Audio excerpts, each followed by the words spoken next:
নমস্কার, কলিস কিচেনে সবাইকে স্বাগত জানাচ্ছি। আজ ভেন্ডি বাপা বানাচ্ছি। এর জন্য নিয়েছি ভেন্ডি দিয়ে কত রকম রেসিপি বানানো যায়। ভেন্ডি বাপাটাও একটা নিত্য নতুন রেসিপি। এখানে একটা পেঁয়াজ কুচিয়ে নিয়েছি, আর এর মধ্যে নিয়েছি শস্য আর কাঁচা লঙ্কার পেস্ট। ভেন্ডিগুলো ধুয়ে পরিষ্কার করে নিয়েছি। এগুলাকে এখন আমি একটা বাটির মধ্যে কুচি কুচি করে কেটে নেব।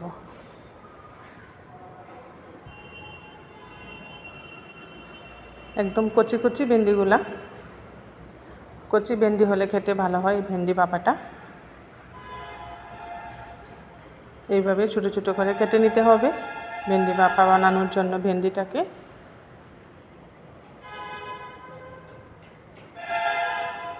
ভেন্ডিগুলো একদম কচি, খুব সুন্দর কাটা হয়ে যাচ্ছে। আমি এইভাবে ছুরি দিয়ে সব ভেন্ডিগুলোকে কুচি কুচি করে কেটে নেব।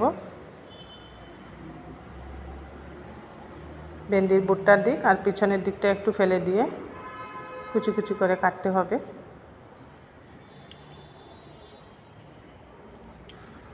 এইভাবে কাটলে তখন এর মধ্যে মশলাটা খুব সুন্দর মিশে, শস্য অন্যান্য মশলা যে দেবো আমি সবগুলো খুব সুন্দর মিশবে ছোটো ছোটো করে কাটার দরুন। তখনই ভাপাটা খেতে ভালো হয়। ভেন্ডিটার ভিতরেও মশলাটা যাবে।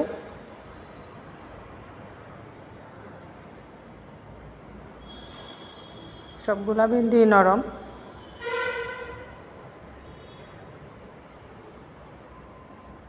ধুয়ে কাটতে হবে ভেন্ডিগুলা, না হলে তো একদম পিচ্ছিল হয়ে যাবে। এইভাবে সব ভেন্ডিগুলাই আমি কেটে নিলাম।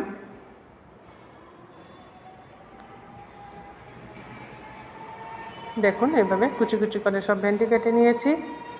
এবার এর মধ্যে কুচিয়ে রাখা একটা বড় সাইজের পেঁয়াজ দিয়ে দিলাম, আর দিচ্ছি সামান্য হলুদের গুঁড়া, সামান্য জিরের গুঁড়া, আর পেস্ট করে রাখা শস্য আর কাঁচা লঙ্কা। এখানে বড় চামচের মতো 2 চামচ শস্য আর কাঁচা লঙ্কার পেস্টটা দিয়ে দিলাম।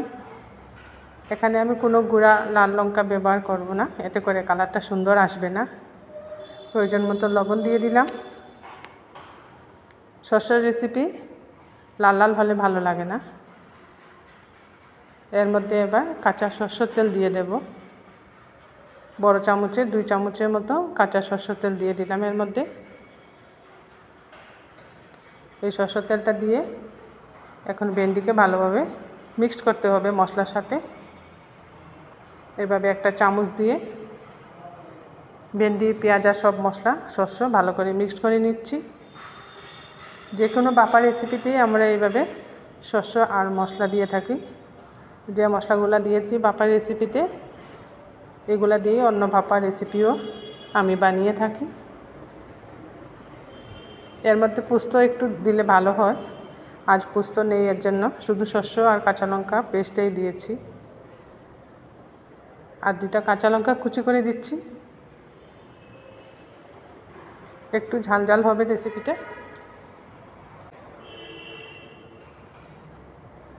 এবারও আরও একবার কাঁচা লঙ্কাটা দিয়ে ভালো করে মশলার সাথে ভেন্ডি মেখে নিচ্ছি খুব সুন্দরভাবে। এইভাবে মশলার সাথে ভেন্ডিগুলোকে ভালো করে মিক্সড করতে হবে, যাতে সব ভেন্ডির গায়ে সব মশলাগুলো লাগে খুব সুন্দরভাবে। একটা চামচ দিয়ে এইভাবে খুব সুন্দর করে মিক্সড করতে হবে।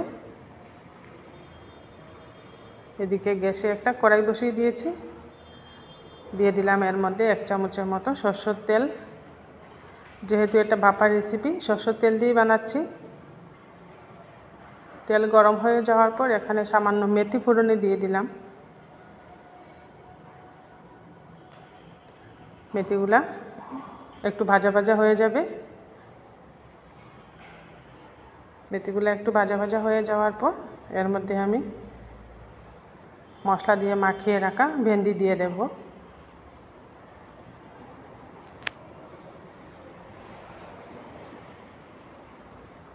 এবার মশলা দিয়ে মাখিয়ে রাখা ভেন্ডি এই তেলের মধ্যে দিয়ে দিচ্ছি।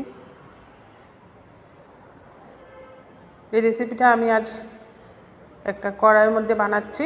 আপনারা টিফিন কৌটাও বানাতে পারেন। টিফিন কৌটার মধ্যে মশলা দেওয়া ভেন্ডিটা ঢুকিয়ে ঢাকনা লাগিয়ে কড়াইয়ের মধ্যে জল দিয়ে একটা স্ট্যান্ডের উপর বসিয়ে ভাপিয়ে বানানো যায় ভেন্ডি ভাপাটা। আজ একটু তাড়াতাড়ি করার জন্য আমি কড়াইয়ের মধ্যেই বানিয়ে নিচ্ছি। সব ভেন্ডিটা দিয়ে একটু উল্টে পাল্টে উপর নিচ করে দিচ্ছি।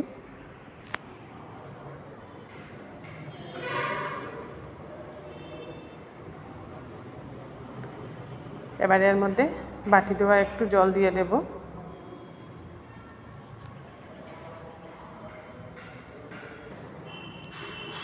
যে বাটিতে ভেন্ডি মশলাটা আমি বানিয়েছিলাম এই বাটিটা ধুয়েই একটু জল দিয়ে দিলাম।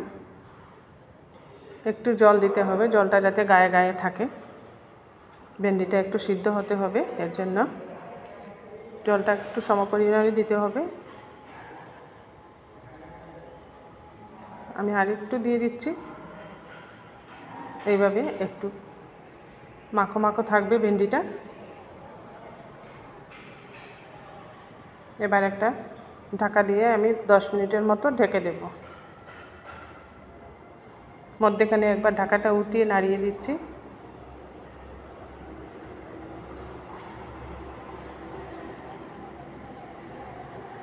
এভাবে একবার নাড়িয়ে দিতে হবে, না নাড়ালে নিচে লেগে যেতে পারে ভেন্ডির মশলাটা।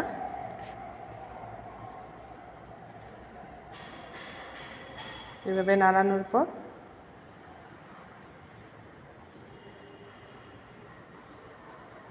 আর একটু সময়ের জন্য আমি ঢেকে দেব।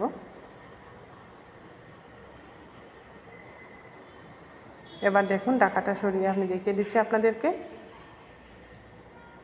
একদম শুকিয়ে গেছে, মশলাটাও খুব সুন্দর শুকিয়ে এসছে, ভেন্ডিগুলোও খুব সুন্দর সিদ্ধ হয়েছে।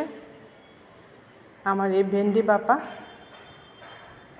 নতুন রেসিপিটা আপনাদের ভালো লাগলে বানিয়ে খাবেন। কমেন্টে অবশ্যই জানাবেন কীরকম হলো। আমার চ্যানেলটা সাবস্ক্রাইব করেন আর বেল আইকনটা টিপে আমার পাশে থাকবেন। এতে করে যখনই নতুন রেসিপি আমি আপলোড করি সাথে সাথে নোটিফিকেশনটা পেয়ে যাবেন। আর প্রচুর প্রচুর শেয়ার করবেন।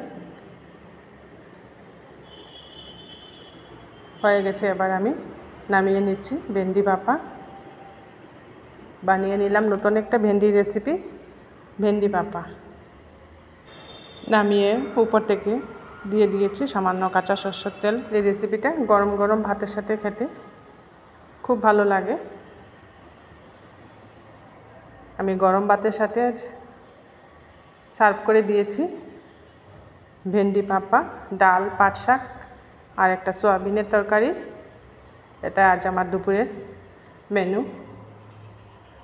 আপনারাও এইভাবে ভেন্ডি ভাপা বানিয়ে খাবেন।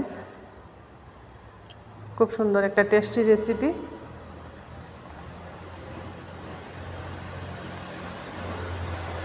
দুপুরের মেনুটা কীরকম হলো আমার এটাও জানাবেন।